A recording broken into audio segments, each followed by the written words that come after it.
Bom dia a todos. Queria agradecer muito ao presidente Fernando Henrique, ao Sérgio, ao Chico e a toda a direção do Instituto por esse convite, essa oportunidade de estar aqui num exercício que é urgente no Brasil, de criar espaços de discussão plural e de construção de consensos.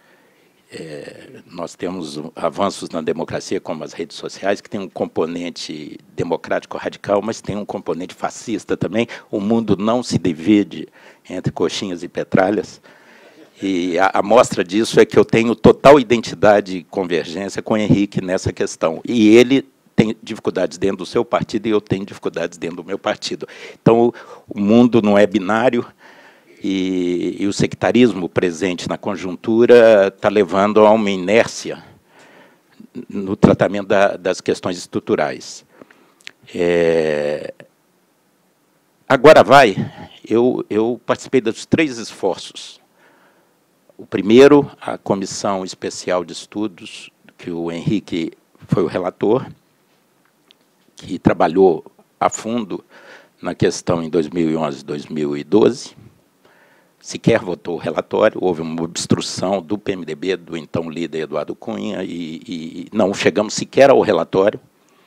Então, nadamos e morremos na praia. E eu participei do esforço de 2013, que gerou a atual PEC, que está em discussão. O Henrique não participou, porque essas coisas internas do PT, a mensagem não participou, o campo majoritário que indicou, eram 16 deputados, ficou conhecida como a Comissão Vacareza, e eu tive um papel intenso. Produzimos a PEC, mas não votamos, porque houve obstrução na CCJ, aí da parte do PT. E estamos agora num derradeiro esforço. Eu acho que vai. Agora vai, e eu nunca mais mexo se não for com esse assunto. Vou cuidar da sustentabilidade, da ararinha azul, de outros temas. Mas por que eu acho que vai agora? Por o ambiente conjuntural, a crise que nós estamos vivendo e a decisão do presidente da Câmara, do presidente do Senado e do conjunto dos deputados de agora votar uma reforma. Eu preparei uma apresentação porque, exceto o presidente Fernando Henrique, o Henrique Fontana, o ministro Moreira Franco e eu, todos os outros políticos têm um componente narcísico na sua personalidade que os leva a falar muito mais que o necessário. Mas eu, para me proteger, estruturei uma apresentação aqui e queria começar com essa provocação. Reforma não se faz por desejo unilateral de 1 ou 2 atores, não é por vontade de parecer moderninho. O presidente Fernando Henrique não quebrou o monopólio da Petrobras, não revolucionou as telecomunicações, não mudou o regime fiscal com a lei de responsabilidade fiscal, com a privatização dos bancos estaduais, com toda a reforma do regime fiscal por modismo. É porque um determinado plano da vida nacional demonstrou um esgotamento, exigindo mudanças, porque aqueles obstáculos estavam paralisando o país. Então, se faz reforma, não por desejo, por modismo, se faz reforma porque a realidade apresenta sinais de esgotamento. Então, esse é o fundamento e essa é a grande pergunta. Queria introduzir 3 pequenas observações, pressupostos para a discussão. Primeiro, não existem soluções simples para problemas complexos. Uma das grandes forças do Distritão é porque ele é fácil de explicar. Eu estava numa reunião com 6 companheiros tucanos, no meio da minha defesa do Distrital Misto alemão, eles falavam, não, é muito complicado, e tal. Então, mas é preciso saber que o problema da representação, que o Jairo tratou muito bem aqui, é uma coisa que atormenta desde Aristóteles, Platão, Rousseau, Tocqueville e Marx e tantos outros. Eu li agora o Jacques Rancière, que escreveu um livro sobre os excessos da democracia contemporânea, o ódio à democracia. Quer dizer, esse é um tema recorrente, o problema da representação. E é um tema extremamente complexo, porque a própria ideia de representação introduz distorções. Na medida que você estabelece um filtro, o ideal era uma democracia direta, isso não é viável num país continental, com 200 milhões de habitantes. Talvez um dia, quem sabe, a gente tenha uma democracia direta eletrônica, cada um tendo o seu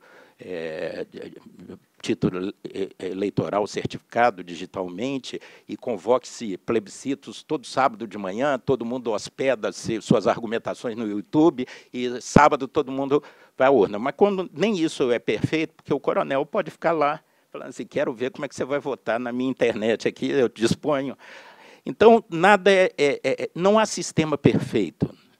E a ideia de representação é uma ideia que já nasce... Os filtros que se introduzem derivam em imperfeições. Portanto, não há... É um problema complexo, não há sistema perfeito. Naturalmente, os sistemas clássicos têm lá suas debilidades. O ser humano tem essa coisa atávica, essa insatisfação atávica. Na Espanha, vocês não nos representam, a lista fechada é recusada. Na Inglaterra, toda hora é questionada a exclusão das minorias, o PSL coloca isso. Enfim, o ser humano tem essa insatisfação estrutural. Então, ninguém está satisfeito com o sistema que tem. E nós também não. E, por último, recuperando aquela metáfora do Márcio Moreira Alves, que é certo jabuticaba, o que dá só no Brasil deve ser visto com desconfiança, eu tenho muito medo, quer dizer, nós estamos... O Distritão não é propriamente, porque a Jordânia e o Afeganistão já experimentaram, tem uma ilha, que eu esqueço o nome também, mas... Tuvalu, eu nem conhecia, é uma ilha que também adota o Distritão. Mas o Distritão, por exemplo, é superior ao sistema atual, e o ministro Moreira vai nos convencer e demonstrar isso. Mas eu acho que é uma experiência acumulada. As sociedades maduras, democracias avançadas, construíram seus sistemas. O distrital puro funciona na Inglaterra, nos Estados Unidos, na França, com variações, mas tem o problema de exclusão, não é tão permeável às minorias. O sistema em lista funciona. Eu estive em Portugal em 2013, na eleição do deputado europeu, na Semana Santa de 2014, uma campanha baratíssima, centrada em debates temáticos na televisão, quer dizer, muito centrado nos partidos, mas há resistências como o Podemos espanhol e os cidadãos, os movimentos renovadores na Espanha mostram que há um esgotamento também da lista fechada. Eu acho que o melhor sistema é o distrital misto alemão, que nasceu na Segunda Guerra como o Adenauer patrocinando uma convergência entre a democracia cristã, que defendia o distrital puro, e a social-democracia, o proporcional em lista. Então, cuidado, é muito preciso ter muitos cuidados com as inovações excessivas. Eu acho que copiar a ideia boa é sinal de inteligência. A temática é ampla, tem aspectos centrais, e aí eu tenho uma pequena sutileza com o Henrique, porque ele tende sempre a colocar no centro da discussão o financiamento, que é um tema importante. Eu acho que o tema central... Eu tenho uma experiência quase trágica. Em 2011, eu fiz uma pesquisa em Juiz de Fora, minha cidade universitária, 600 mil habitantes, deu um presidente da República, cidade politizada, com tradição. Eu perguntei o nome do deputado em que as pessoas votaram. 70% não sabia dizer o nome. Um ano depois. Aí, para piorar a história, perguntei como eu e Júlio Delgado, que é o outro deputado da cidade, votamos em 3 temas que eu selecionei aleatoriamente, mais próximo da pessoa: Código Florestal, Imposto da Saúde e Salário Mínimo. 95% não tinha a menor ideia como eu e o Júlio votamos. Podia ser uma falha de comunicação minha ou dele, era uma variável de controle, e isso se confirma em todas as pesquisas nacionais. Quem não sabe dizer o nome não controla, não fiscaliza. Então, não há nenhum processo de controle social eficiente sobre o voto. A gente recebe uma verdadeira procuração em branco. Existem temas conexos. O financiamento público exclusivo só é viável na lista fechada ou no distrital puro. Recall só é possível. Tem gente que eu fico atordoado. Tem gente que defende recall no sistema atual. Eu não sei quem vai questionar o mandato. Só é possível no distrital puro. Fim das coligações. Se aprovarmos o distritão, não há o que se falar de fim das coligações, porque o sistema em si corrige. Então, tem assuntos conexos. E tem assuntos que, qualquer que for o sistema e opção de financiamento, voto facultativo, fim da reeleição, mudança de calendário, coincidência de mandato, são temas mais secundários, periféricos e autônomos. O que me assusta no debate, às vezes, no Congresso, dado o excessivo pragmatismo dos nossos políticos, é que, antes de se formular corretamente as perguntas, já se parte assodadamente para as respostas. Quais são os objetivos? Já que não é um exercício de modismo, qual é o teste de consistência que qualquer proposta tem que passar? Objetivo central e número 1, aproximar representantes e representados. Esse é o coração da reforma. Segundo, fortalecer o sistema partidário. Ou os partidos não são relevantes nessa crise de mal-estar da civilização, que não é monopólio do Brasil, todos os sistemas partidários estão em crise, a sociedade contemporânea é fragmentada, é plural, e os partidos têm dificuldade de vocalizar os interesses dos diversos segmentos da sociedade, mas eu não conheço e não enxergo nenhum sistema democrático que não funcione através de instituições, entre elas os partidos. Eu não sei, ninguém ainda me convenceu que eu não sou falível e imortal. Portanto, a democracia não pode se ancorar em pessoas, tem que se ancorar em instituições. E a prosperidade é dada pela qualidade das instituições, como o Acemoglu e o Robson bem demonstraram no seu livro. Então, é importante fortalecer e não extremar a visão individualista dos políticos, que hoje é o que predomina. Terceiro, não menos importante, mas não central, como às vezes gosta o Henrique, baratear as campanhas e reduzir a influência do poder econômico. Às vezes, eu verbalizo de forma diferente, acho que do PT, acho que não é a reforma política que cuida de corrupção. Corrupção as instituições vão cuidar de um outro jeito. Mas não há dúvida que relações incestuosas, não republicanas, nascem na relação do financiador com o parlamentar, com o político. Então, nós temos que ter boas regras, aprimorar as regras, ter bons controles, aguçarmos a transparência e é possível avançar. Isso tudo objetivando o quê? Melhorar a qualidade da governabilidade. O presidente Fernando Henrique, para formar sua maioria, tinha que cortar um dobrado, tinha que fazer concessões, às vezes, que não gostaria, e cada vez fica pior. A partir do governo Lula, então, se estabeleceu a lei da selva e nós estamos vendo as dificuldades para garantir a governabilidade hoje.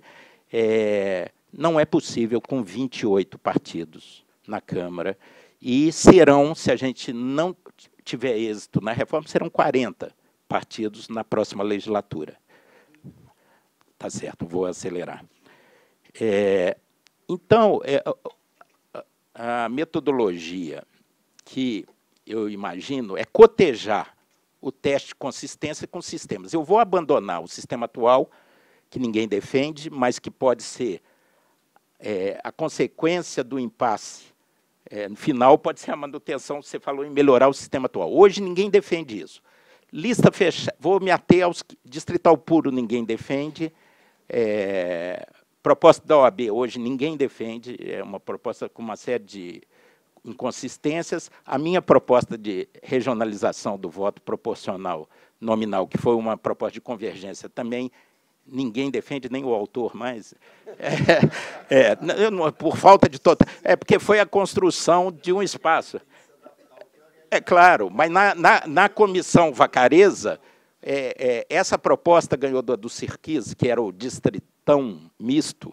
O Sirquis somou o PMDB com o PT para fazer um consenso, achando para viabilizar. Mas a minha proposta que eu coloquei no papel, que é simplesmente mexer no território, é o atual sistema. São Paulo seria dividida em 10 grandes regiões, mas ninguém apoia mais. O consenso de novembro de 2013 já se dissolveu, tudo que é sólido desmancha no ar, e já essa ideia já foi para o ar. Então, vou me concentrar rapidamente no sistema de lista fechada, defendido pelo PT, aproxima representantes e representados, aproxima de forma coletiva. Há um controle. Na Inglaterra, se os conservadores vão bem, são premiados, fazem maioria. Se não, os trabalhistas crescem. Nos Estados Unidos, republicanos e democratas. Então, mas não é a aproximação que está no ideário do senso comum brasileiro, que, apesar de não lembrar do nome um ano depois, fazem questão de votar no nome. Então, isso é um fato. O sistema de lista fechada fortalece o sistema partidário? Fortalece. Barateia as campanhas e fecha as portas para a corrupção? Coletiviza as relações, institucionaliza e barateia. Assim, eu vivenciei uma experiência em Portugal, assisti como é barata e mais qualificada do ponto de vista ideológico a eleição que estava ocorrendo lá para o deputado europeu. Melhora a qualidade da governabilidade, sim. Vamos fazer o mesmo exercício com a nossa proposta, eu defendo, e o Henrique está começando a dialogar com a gente, o distrital misto, totalmente proporcional, de cunho alemão, que eu acho o melhor sistema. Aproxima representantes e representados, sem dúvida. Introduz o componente distrital. Fortalece o sistema partidário, também. Barateia as campanhas? Barateia. Melhora a governabilidade? Melhora. E aí remanesce a proposta que hoje, na minha percepção, já tem 280 votos no plenário da Câmara. Faltam poucos para atingir os 380, que é uma maldade que o professor Moreira Franco elaborou, em parceria com Dornelles e com Michel Temer. Lá. Não, o presidente Fernando Henrique é meu orientador desde 82, minha bússola. Eu entro em crise e renuncio o mandato. Ele não, eu vou descobrir hoje. Mas o distritão aproxima o representante ou representado? Definitivamente não. No mínimo, ele mantém o estágio atual. Eu não acho nem que agrave isso, não. As campanhas vão ser... Porque você vai estar... A relação político e eleitor, representante e representado, não vai alterar, porque você vai só alterar a regra de divisão das cadeiras. Então, a relação vai ser a mesma. Mas não agrega nada em torno do desafio, que eu acho o principal desafio. O distritão fortalece o sistema partidário? Não. Vão ser 513 pessoas físicas. Há uma discussão que já tive com o vice-presidente Michel Temer e com o ministro Moreira Franco. Há uma discussão assim, há um raciocínio válido. O distritão tem méritos que por exemplo, o efeito Tiririca russomano se esgota neles mesmos. Esse é um mérito do distritão. E há uma discussão se é um raciocínio plausível do vice-presidente Michel Temer de que, como vai ser indiferente o número de votos, para que ele vai para o PSL, PTB ou para qualquer partidinho desses? Ele vai preferir um partido com grife, PSDB, PMDB, PT, PSB. E aí vem o próprio Marcelo de Castro, que é do PMDB, e faz a pergunta crucial. O líder evangélico, o milionário ou a celebridade vai preferir ser rabo de baleia ou cabeça de sardinha? Não é. Eu admito a possibilidade de racionalizar, o distritão racionalizar. É uma hipótese a ser testada. Mas é verossímil pensar que o inverso ocorra, que o Edir Macedo prefira fazer o partido dele como tem o PRB, ou que é quadrangular, ou que o Tiririca fala assim, não, vou parar de dar satisfação ao Valdemar, vou criar o meu próprio partido, né, porque ele se garante. Então, esse o distritão, então, não fortalece o partido, no meu modo de ver, e não barateia essa campanha, pelo contrário, aí vai encarecer. Na representação, na aproximação do representado ao representante, eu acho que é neutro, mas vai ser uma coisa selvagem. Como o desempenho vai ser individualizado, as campanhas vão ficar N vezes mais caras e já são absurdamente... Eu mexo com política desde os 16 anos, me elegi vereador aos 22, o único tema que me afasta da política é o financiamento de campanha. O momento dramático para mim é levar chá de cadeira na porta de executivo de empresa, ser humilhado, fingir que está discutindo o interesse nacional, mas, na verdade, você está pedindo quase um favor individual. Mas tem formas de fazer, o partido, o Aécio está organizando, vamos ter uma reunião hoje à tarde, propostas interessantes de financiamento. Tá. Não, agora é sumário. Financiamento. Não vou permitir isso. Mas nós... Vamos falar claramente, nós estamos numa encrenca nesse negócio do financiamento, porque a crise da Petrobras dramatizou a questão das doações privadas e está difícil até verbalizar. Quem verbaliza a favor do financiamento de pessoas jurídicas quase é incinerado em praça pública. Só que o financiamento público exclusivo não passa, está previsto na PEC um referendo. A população é contra, basta colocar... Eu falei assim, não precisa do Duda Mendonça nem do João Santana, não. Eu me empresto o Tiririca, eu faço uma publicidade de 30 segundos, ele falando, olha, gente, vão tirar dinheiro da educação, da saúde, da segurança para colocar na campanha dos políticos, hein? Você é a favor? Então vota não. É 9-1. Então o financiamento público exclusivo é uma ideia generosa, mas que conflita e existem pesquisas sobre isso. O financiamento misto, que eu acho que nós devemos caminhar para isso, e o PSDB está elaborando uma proposta mais completa sobre isso nas próximas semanas, eu acho que já é a realidade e vai tender a ser. Financiamento privado aos candidatos e financiamento privado aos partidos. Você tem uma ilusão, a OAB, a CNBB, publicaram isso, a questão das pessoas físicas. Eu tentei, em 2006, fazer minha campanha, mandei 10 mil cartas para empresários, advogados, professores, eu era secretário de saúde do Aécio em Minas, foi um retumbante fracasso. Em 20 dias eu tinha arrecadado R$500. Não é da tradição brasileira, as pessoas físicas, aqui não é os Estados Unidos. E o financiamento, eu acho que devia se institucionalizar. O financiamento das empresas deveria ser aos partidos. O partido organizaria um orçamento com regras de equalização de oportunidades. Por exemplo, no orçamento do partido, aqui do PSDB, do PT de São Paulo, do PMDB de São Paulo, X está reservado naquele ano para a chapa de federais, 40% tem que ser distribuído igualmente, para despersonalizar e desmontar a tese do Supremo da doação oculta. E, por último, para não enervar o professor Sérgio Fausto, essa é a lista de temas que está na atual PEC, na PEC 352, que eu tive uma participação ativa no grupo chamado Grupo Vacareza. Que ele propõe, aquela minha proposta que foi aprovada, que todo mundo abandonou, sistema proporcional nominal regionalizado, financiamento misto, cláusula de desempenho progressiva, 3%, 4%, 5%, começando em 2018, 3% dos votos nacionais. Cláusula de desempenho individual para evitar o efeito Enéas, que levou um deputado de 250 votos para dentro do Congresso. O deputado teria que fazer 10% do coeficiente do seu estado. Fim das coligações proporcionais, que é uma medida saneadora para não votar em A.